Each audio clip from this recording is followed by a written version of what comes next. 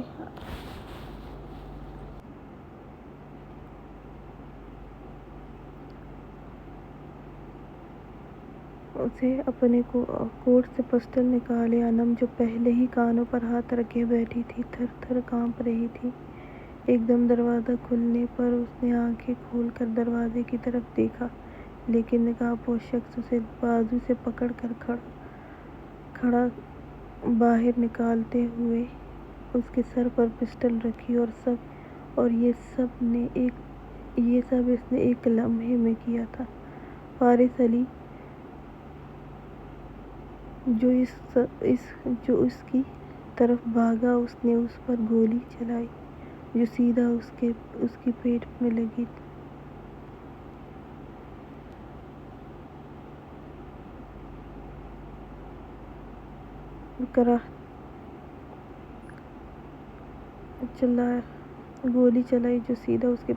وہ کراہتے ہوئے گرا تھا۔ خلیفہ خان کچھ کرتا کہ وہ انم پر پھر سے پسٹل تانے بولا، آرام سے، مجھے جانے دو، ورنہ ابھی ایک تو مرا ہے، دوسری پھر یہ ہوگی۔ جسے بچانے کے لیے تمہارے باپ نے اپنی جان دی ہے۔ فارس کے وجود سے ابل کر خون نکلنے لگا تھا۔ انم یہ دیکھ کر چلائی تھی۔ خلیفہ خان نے سب کو دور ہونے کا اشارہ کیا اور فارس علی کے پاس گھٹنوں کے بل بیٹھا تھا۔ فارس پوری طرح کراہا تھا۔ خلیفہ خان کو جانے نہیں دینا۔ فارس علی اپنے زخم پر ہاتھ رکھتے ہوئے بولا، خاموش رہو، کچھ نہیں ہوگا اسے۔ خلیفہ خان وہ انم کو پکڑ ڈرائیونگ سیٹ تک آیا۔ دروازہ کھولتے ہی وہ انم کو بیٹھنے کے لیے دھکیلتا کہ انم نے مزاحمت کرتے ہوئے اس کا ہاتھ اس کے نقاب پر لگا تھا اور ایک جھٹکے میں اس کا نقاب پھسل گیا تھا۔ اس کا چہرہ نظر آیا۔ وہاں موجود سب کی آنکھیں حیرت سے پھیلی تھیں۔ فارس کی حالت خراب ہونے لگی تھی۔ خلیفہ خان نے حیرت سے کہا، تم شیرگل کا بھی رنگ اڑا تھا اپنا چہرہ واضح ہونے پر، لیکن پھر چہرے پر سختی آئی تھی۔ ہاں شیرگل، تم سب ختم ہو گے، یاد رکھنا۔ وہ انم کو ساتھ گھسیٹتے ہوئے گاڑی میں بٹھانے کی کوشش کرتے ہوئے بولا تھا، شیرگل، اسے چھوڑ دو، تمہارا اس سے کوئی تعلق نہیں۔ خلیفہ خان نے انم کو تڑپ تڑپ کر روتے دیکھا تو چلاتے ہوئے بولا تھا، انم کو بالوں سے بے دردی سے کھینچتے ہوئے گاڑی میں ڈالنے کی کوشش کر رہا تھا۔ شیرگل زور سے ہنسا تھا، میرا اس سے کوئی تعلق نہیں، لیکن جس کا ہے، کیا تمہیں لگتا ہے وہ اس کو چھوڑ دے گا؟ کبھی نہیں چھوڑے گا، بلکہ تمہاری بیوی کو بھی تمہارے لیے معاف کر دے گی۔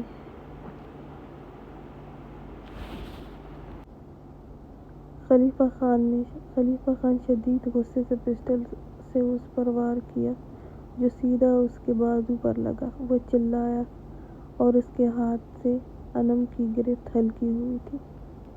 انم نے بھی اسے خود سے دور دھکیلا تھا۔ شیرگل نے بھی انم کو زمین پر دھکیلا اور گاڑی میں بیٹھا۔ سب نے فائر کیے، لیکن گاڑی بلٹ پروف ہونے کی وجہ سے وہ وہاں سے نکل گیا۔ فارس علی کا خون سے لت پت بمشکل بولا تھا، انم۔ خلیفہ خان بھی اس کی طرف متوجہ ہوا تھا، انم بھی اس کی طرف بھاگی تھی۔ خلیفہ خان ان کو دیکھے۔ فارس علی نے گہری گہری سانس لیتے ہوئے آنکھیں بند کی۔ فارس، جلدی آؤ، اسے گاڑی میں ڈالو میرے ساتھ۔ چھوڑو اسے۔ وہ اپنے گارڈز پر چلاتے ہوئے فارس کو بھی ساتھ ساتھ پکڑ رہا تھا۔ فارس کے بے جان وجود کو اٹھا کر گاڑی میں ڈالا گیا تھا۔ خلیفہ خان نے انم کو اس کے ساتھ بیٹھنے کا کہا اور خود گاڑی ڈرائیو کرنے وہ فل سپیڈ میں نزدیک کسی بھی ہاسپٹل جانا چاہتا تھا، لیکن وہ جس جگہ تھے وہ 2 گھنٹے دور تھی۔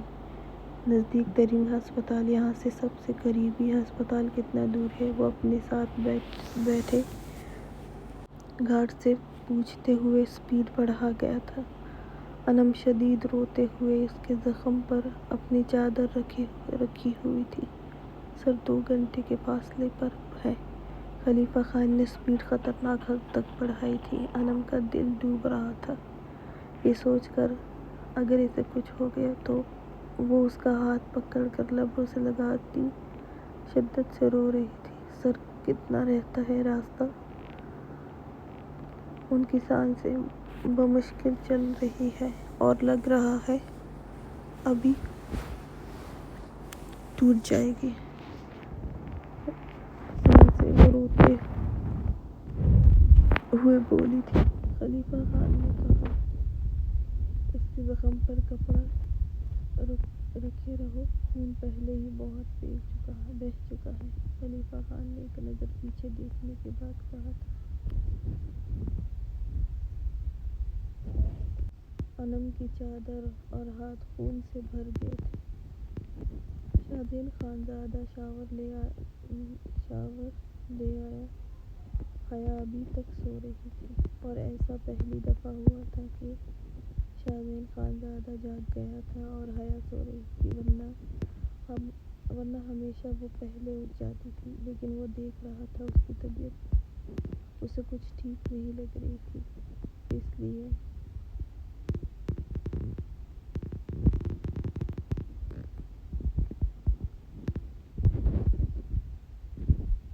اس نے سوچ لیا تھا کہ وہ گاؤں واپس جاتے ہی سب سے پہلے حیا کے ٹیسٹ کرنے والا تھا۔ وہ چلتا ہوا حیا کے قریب بیٹھا۔ وہ اس کی ٹی شرٹ میں سو رہی تھی، ایک کندھے سے شرٹ پھسل چکی تھی۔ وہ شاہزین خانزادہ کی تھی جو حیا جیسی نازک اور چھوٹی لڑکی کے لیے بڑی تھی۔ شاہزین خانزادہ سخت اور بڑے وجود کا تھا۔ وہ مسکرایا تھا، اس کی حالت دیکھ کر بال پیچھے تکیے پر بکھرے ہوئے تھے۔ وہ باتھ روم میں اس کے پاس بیٹھا ہوا تھا، اس کے بال گیلے تھے۔ اس وقت صبح کے 9 کا وقت تھا۔ شاہزین خانزادہ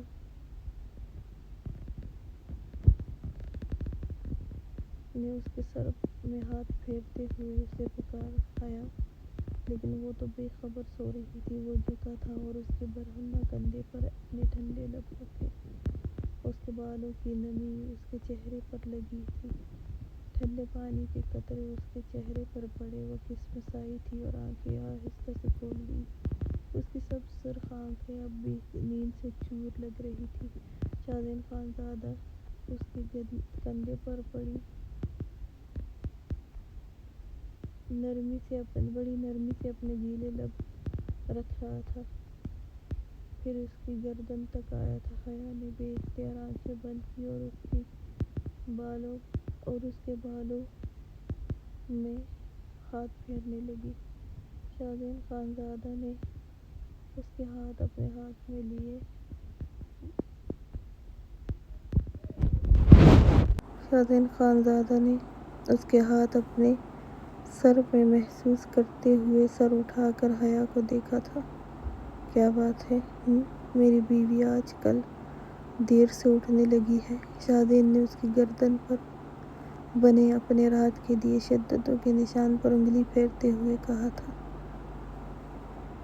حیا نے نظریں جھکاتے ہوئے کہا، کیا وقت؟ شاہزین نے سائڈ ٹیبل سے اپنی گھڑی اٹھاتے ہوئے کہا، 9 بجے ہیں ابھی۔ حیا نے کہا، ہاں آج دیر سے اٹھی ہوں، میں شاور لے کر ناشتہ بناتی ہوں آپ کے لیے۔ وہ تھوڑا سا اٹھنے لگی تو شاہزین خانزادہ نے اس کی کمر میں ہاتھ ڈال کر اسے بٹھاتے ہوئے اپنے قریب کیا۔ نہیں، ناشتہ تمہیں بنانے کی ضرورت نہیں ہے، اور وہ یہاں پر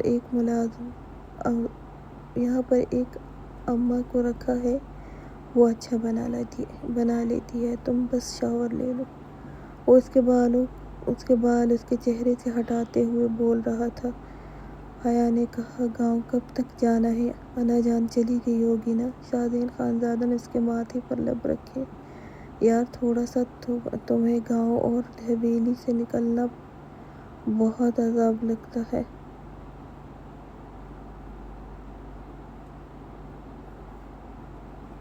یار، تھوڑا سا تمہیں گاؤں اور حویلی سے نکالتا ہوں تو تمہیں واپس جانے کی جلدی ہو جاتی ہے۔ کچھ وقت میرے پاس بھی گزار لیا کرو نا میری جان۔ وہ کہتے ہوئے ہاتھ بے باکی سے اس کے وجود پر پھیرنے لگا تھا۔ حیا اس کے ہاتھ کی بے باکی سے بلش ہوتی بولی، وہ میں پہلے بھی حویلی میں نہیں تھی تو انا جان بہت بیمار ہو گئی تھی۔ نصرت ان کے لیے کھانا ویسے نہیں بناتی جیسے آپ نے کہا تھا۔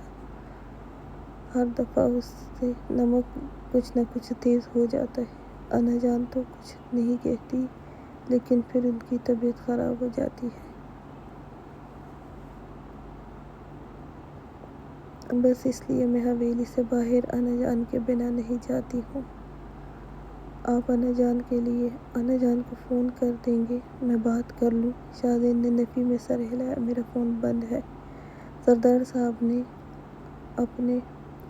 صاحب نے بند رکھنے کو کہا تھا کیونکہ ہم رومانٹک وقت گزار رہے ہیں، اس لیے۔ حیا نے نظریں اٹھا کر اسے دیکھا۔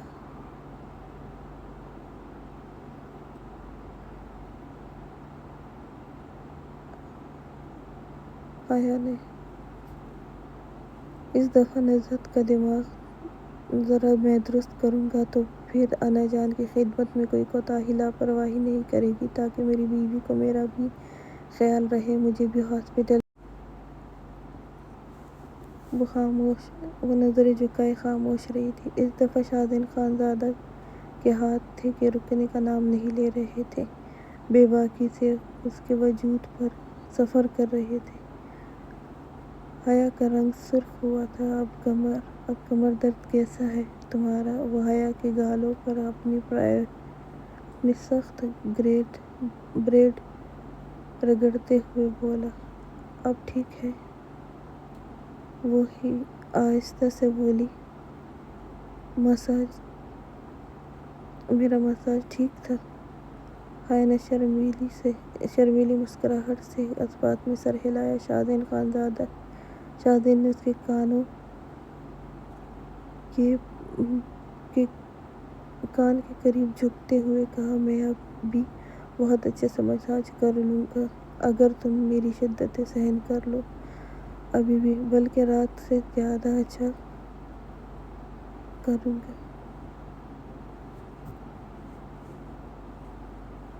وہ اس کے کان پر لبوں سے کاٹتے ہوئے بولا۔ حیا نے سسکی لی۔ گھبراتے ہوئے شاہزین خانزادہ کو دیکھتے ہوئے نفی میں سر ہلایا۔ شاہنواز ادا بھی یہاں ہے، مجھے شاور لے کر ہمیں جانا چاہیے۔ شاہزین نے مسکراتے ہوئے ایک آنکھ ونک کرتے ہوئے کہا، وہ تو اب اتنی جلدی جاگنے والے نہیں ہیں، تم نے سنا نہیں تھا رات کشمالے کی بات؟ اور شاہنواز ادا نے کہا ہے تو کیا بھی ہوگا۔ حیا بھی مدھم سا مسکرائی تھی۔ شاہزین نے اس کی کمر سے ہاتھ نکالتے ہوئے کہا، چلو پھر تم جلدی سے شاور لے کر آؤ، میں تب تک اماں سے کہتا ہوں کہ ناشتہ بنا دے۔ حیا نے اس بات میں سر ہلایا تو شاہزین خانزادہ ڈریسنگ روم کی طرف گیا۔ حیا بھی جلدی سے شاور لینے کی